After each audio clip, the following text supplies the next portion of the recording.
اللہ زبانیں بے لگام ہو چکی ہیں، جو بدبخت اٹھتا ہے اللہ صحابہ کو گالیاں دینا شروع کر دیتا ہے۔ اے اللہ حضرت معاویہ رضی اللہ تعالیٰ عنہ کا احترام نصیب فرما، اہل بیت کا احترام نصیب فرما۔ اے اللہ اپنی پوزیشن آپ واضح کرو، ایک لکیر ہے آپ کھینچ دو۔ اگر کوئی شخص آپ کے سامنے صحابہ کو برا بلا کہتا ہے، آپ بولو بھائی یہ میری باؤنڈری کیا ہو رہی ہے، کراس۔ میرے سامنے آپ کو ان بزرگوں کے خلاف بولنے کی اجازت نہیں ہے جن سے مجھے عقیدت ہے۔ اگر یہ کام آپ نے کیا تو ہماری اور آپ کی راہیں الگ الگ۔ آپ کا جو مذہب ہے بھائی، آپ بند کمرے میں، آپ کے امام بارگاہ میں، آپ کے مسجدوں میں، یا جہاں بھی ہے وہ آپ کا نجی معاملہ ہے۔ ہمارے سامنے آپ نے کوئی ایسی بات نہیں کرنی جو ہمارے عقیدے کے خلاف ہو، تو آپس میں دوستی رہے گی۔ اب دیکھو عیسائی آپ سے ملتا ہے، آپ گپ شپ کرتے ہو، کھانا کھاتے ہو، لیکن عیسائی بار بار بولے میں آپ کے نبی کو نہیں مانتا، میں آپ کا نبی، آپ بولے گا بھائی تو نہیں مانتا تو ہم نے کب کہا کہ مان تو، لیکن میرے سامنے بار بار کیوں کہہ رہے کہ میں تیرے نبی کو نہیں مانتا؟ یہاں سے آپ کی اس کی دوستی کیا ہو جائے گی، پھر ختم۔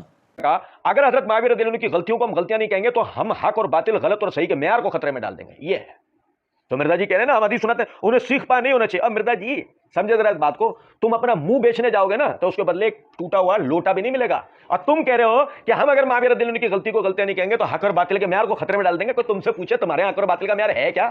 کیونکہ مسلمانوں کے نزدیک حق اور باطل کا معیار تو صرف ایک ہے، اللہ کا قرآن، محمد صلی اللہ علیہ وسلم کا فرمان۔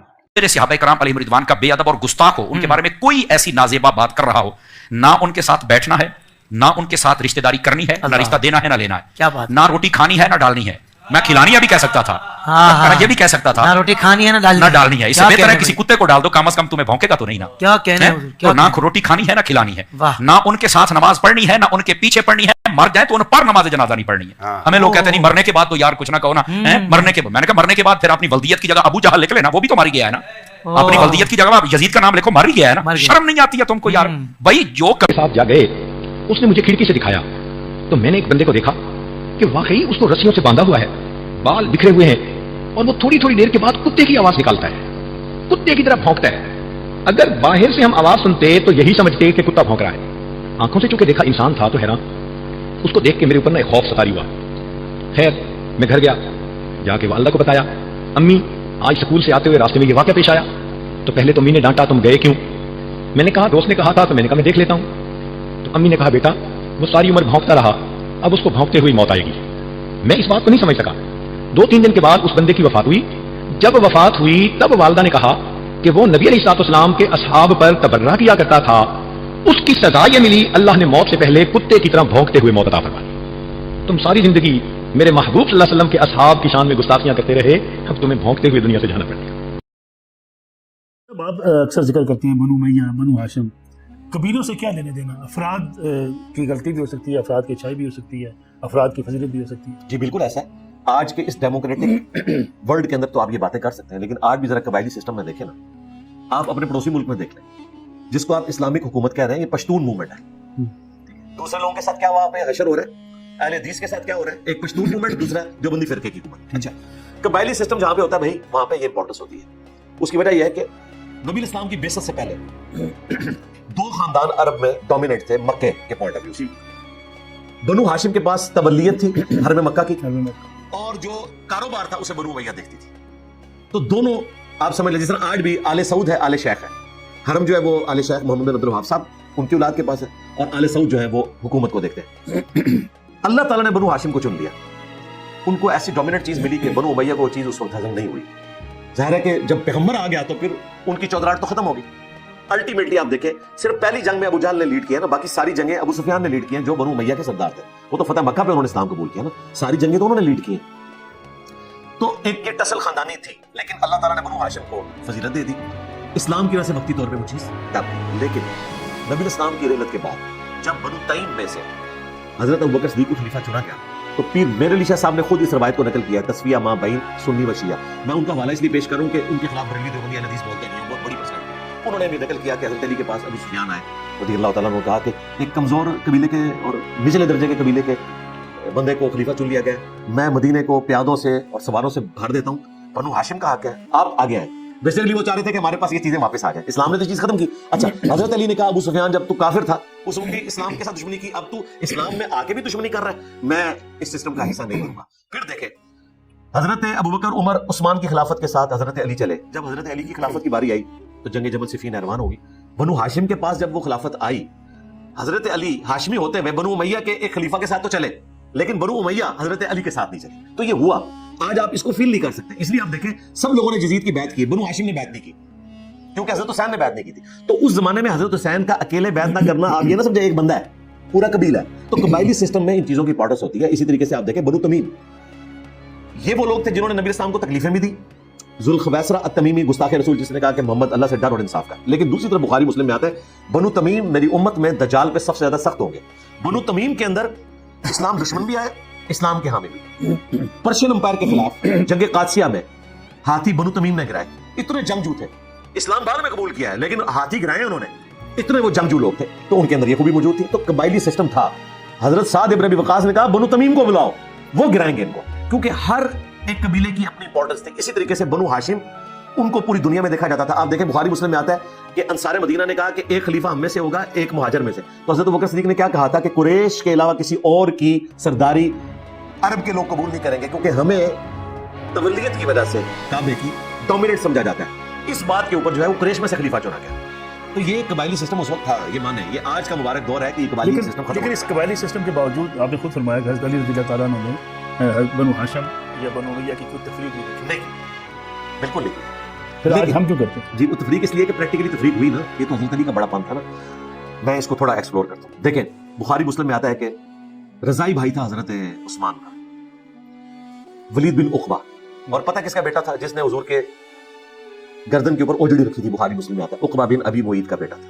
فتح مکہ پہ اس نے ایز اے لاسٹ ریزارٹ اسلام قبول کر لیا, کیونکہ دھمکی تھی یا تو اسلام قبول کرو یا عرب کی سرزمین چھوڑ جاؤ, ادروائز قتل کیے جاؤ گے, عذاب استحصال آئے گا. اسلام قبول کر لیا. یعنی ہمارے بھائی جو منصور علی خان ہے ان کی زبان میں لونڈا لپاڑا تھا, نوخیز لڑکا اس زمانے کا. اس کو پکڑ کے سب سے مین سٹی کا گورنر لگا دیا, کوفے کا.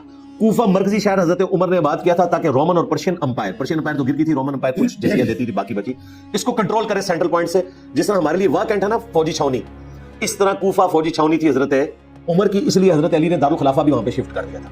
اس جگہ پہ ایک لڑکے کو لگایا, اس نے مسلم شریف میں آتا ہے شراب پی کے فجر کی نماز پڑھائی, 4 رکعتیں پڑھا دی. سلام پھیرا تو لوگوں نے کہا نماز تو غلط پڑھائی. اس نے کہا کم پڑھائیے تو اور پڑھا دیتا ہوں. لوگوں نے کہا 4 پڑھائیے, کہہ رہے کم پڑھائیے, فجر کی تو 2 ہوتی ہیں.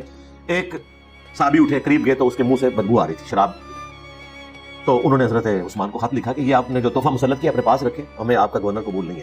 یہاں سے حضرت عثمان کی پھر مینجمنٹ کمزوری, انہوں نے اس کو معزول کر کے خود ہی رعایا نے اور ابو موسیٰ اشعری کو لگا دیا. اب یہ جب یہاں پہ آئے, بخاری مسلم دونوں میں واقعہ ہے, مسلم میں تفصیل کے ساتھ ہے, جب حضرت عثمان کے پاس یہ پیش ہوا ان کا رضائی بھائی, تو حضرت عثمان نے کہا لوگ چیمہ گوئیاں کہہ رہے ہیں کہ میرا بھائی ہے تو میں اسے سزا نہیں دوں گا, میں سزا دوں گا. تو انہوں نے حضرت علی سے کہا, وہ چیف جسٹس تھے, کہ آپ نے اسے کوڑے لگوائیں شراب پینے کے اوپر. تو حضرت علی نے اپنے بیٹے حسن بن علی سے کہا. آج بعض لوگ ہمارے غامدی صاحب بھی بڑے بھولے سے بن کے کہتے ہیں کہ حضرت حسن بڑے عظیم سیاستدان تھے اور وہ اپنی مطلب کی صلح حسن لیتے ہیں, اور وہ بھی صحیح طریقے سے بیان نہیں کرتے. تو غامدی صاحب میں آپ کے لیے بیان کر رہا ہوں, حضرت حسن کو بہت پہلے پتا تھا کہ بنو امیہ کیا ہے. حضرت حسین کو تو بعد میں پتا چلا. حضرت حسن کو کہتے ہیں صلح پسند, حسین کو کہتے ہیں جنگجو. حضرت حسن کو ان کی ساری شرارتیں پتہ تھی. حضرت حسن کو جب کہا نا حضرت علی نے کہ اٹھو کوڑے لگاؤ حضرت عثمان کے بھائی کو, حضرت حسن نے پتا کیا کہا, انہوں نے کہا جو ان کی میٹھی کھاتا ہے وہی کڑوی چکھے. ان کو گورنر لگاتا ہے. تو آج بنو ہاشم کے ایک بندے سے کوڑے لگوا رہا ہے تاکہ بنو ہاشم اور بنو امیہ کی ٹسل ہو. حضرت علی کا حکم ماننے سے انہوں نے ادب کے دائرے میں انکار کر دیا, اور حضرت عثمان کو کیا سنائی کہ جو ان کی میٹھی کھاتا ہے نا کڑوی بھی چکھے. یہ مسلم شریف ہے, مولانا شریف نہیں ہے. میں نے اپنے ریسرچ پیپر کربلا والے میں ڈالی ہوئی ہے ساری حدیثیں. تو پھر حضرت علی نے سمجھ لیا کہ حسن جو ہے اس کی بات میں وزن ہے.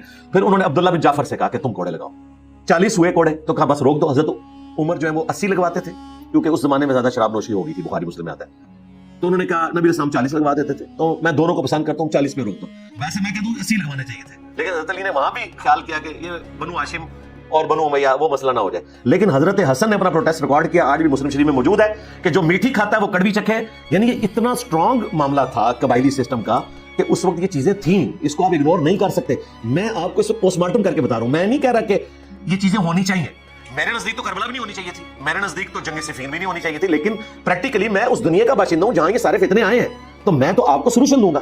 میرے نزدیک تو بنگلہ دیش 1947 میں بننا چاہیے تھا, بعد میں نہیں بننا چاہیے تھا, تاکہ ہمارے درمیان نفرتیں نہ آتی. لیکن یہ سب یہ پوسٹ مارٹم کرتے ہوئے ہم حد ادب جو ہے وہ ملحوظ خاطر نہیں ہونی چاہیے صحابہ کرام. ہم سب کو رضی اللہ تعالیٰ عنہ کہہ رہے ہیں, ظاہر ہم ادب تو کر رہے ہیں, لیکن جب قرآن میں اللہ تعالیٰ نے آدم علیہ السلام کی غلطی بیان کی تو کیا بیان کیا؟ ہم نے اس لیے بیان کی تاکہ اے اولاد آدم, جس طرح شیطان نے تمہارے ماں باپ کو ورگلایا تمہیں نہ ورگلائے. مجھے بتائیں کیا حضرت عثمان غنی رضی اللہ تعالیٰ عنہ یا حضرت معاویہ رضی اللہ تعالیٰ عنہ یا حضرت مغیرہ بن شعبہ رضی اللہ تعالیٰ عنہ یا حضرت عمرو بن عاص رضی اللہ تعالیٰ عنہ کا مرتبہ حضرت آدم سے زیادہ ہے؟ ہم حضرت آدم علیہ السلام کی رسپیکٹ بھی کرتے ہیں, قرآن میں 7 دفعہ ان کی غلطی رپورٹ ہوئی ہے, بیان ہوتے ہیں, اس کے بعد عبرت حاصل کرتے ہیں کہ اولاد آدم اگر غلطی ہو جائے تو آدمی بننا, آدم نے توبہ کی تھی تو ہم آدمی ہیں, توبہ کریں گے. شیطان نے توبہ کی بجائے جسٹیفیکیشن پیش کی تھی, شیطان نہیں بننا. تو اس سے عبرت حاصل کی جاتی ہے, تاریخ میں ان واقعات سے سبق حاصل کیا جاتا ہے. مجھے بتائیں, یوسف علیہ السلام کے جو بھائی تھے وہ ڈبل صحابی ہیں. آپ تو سنگل صحابی کی بات کر رہے ہیں نا, وہ ڈبل صحابی ہیں. ان کا بھائی بھی نبی ہے, ان کا باپ یعقوب بھی نبی ہے, لیکن قرآن میں اللہ تعالیٰ نے ان کی برائی کا ذکر کیا. آج تک برادران یوسف مثال دی جاتی ہے, وہ کافر نہیں تھے, پیغمبر کی اولاد تھے, ڈبل صحابی. لیکن اس کا مطلب یہ نہیں ہوتا کہ ہم ان کی غلطی کو ذکر کر کے ان پہ کو لانتے بھیج رہے ہیں. ہم کہتے ہیں انہوں نے حضرت یوسف علیہ السلام کے ساتھ غلط کیا اور دیکھو یوسف علیہ السلام نے ان کو معاف کیا. جب معاف کر دیا تو آج کی ڈیٹ میں بنی اسرائیل کو ہم کہتے ہیں وَأَنِّي فَضَّلْتُكُمْ عَلَى الْعَالَمِينَ, جہان والوں پر فضیلت دی تھی. یہ بنی اسرائیل وہ 12 قبیلے, وہ 12 ان کے بھائی تھے نا. ہم بنی اسرائیل کی رسپیکٹ کرتے ہیں سوائے اس کے کہ جب انہوں نے عیسیٰ ابن مریم اور محمد رسول اللہ کا انکار کیا علیہ السلام. ادروائز تو ہم بنی اسرائیل کی تعریف کرتے ہیں, ہم کہتے ہیں کہ یہ اولاد یعقوب ہیں. تو اگر یہ اولاد یعقوب ہونے کی وجہ سے رسپیکٹ ہم ان کو دے رہے ہیں تو اس کا مطلب ہے برادران یوسف کو رسپیکٹ دے رہے ہیں. لیکن اس رسپیکٹ کی وجہ سے جو انہوں نے حضرت یوسف علیہ السلام کے ساتھ کیا اس کو ہم یہ نہیں کہہ سکتے کہ بالکل ٹھیک کیا. تو آپ اس کے فرق کو سمجھیں. حضرت امام حسن رضی اللہ تعالیٰ کا ذکر آپ نے کیا, نبی کریم صلی اللہ علیہ وسلم کی یہ حدیث موجود نہیں ہے کہ میرا یہ نواسہ 2 مسلمان گروہوں کے مابین صلح کا باعث بنے گا. جی جی بالکل. ان کا استعفیٰ دستبرداری خوشی سے تھی یا کوئی حضور صلی اللہ علیہ وسلم کی حدیث کے اوپر عمل درآمد تھا؟ یہ مجبوراً انہیں ایکٹیویٹی پرفارم کرنی پڑی, اس کی وجہ سے شیعان علی یوسف بھی ناراض تھے. ہم سمجھتے ہیں صلح حسن ایک پرفیکٹ سولوشن تھا جو امام حسن ابن علی نے دیا.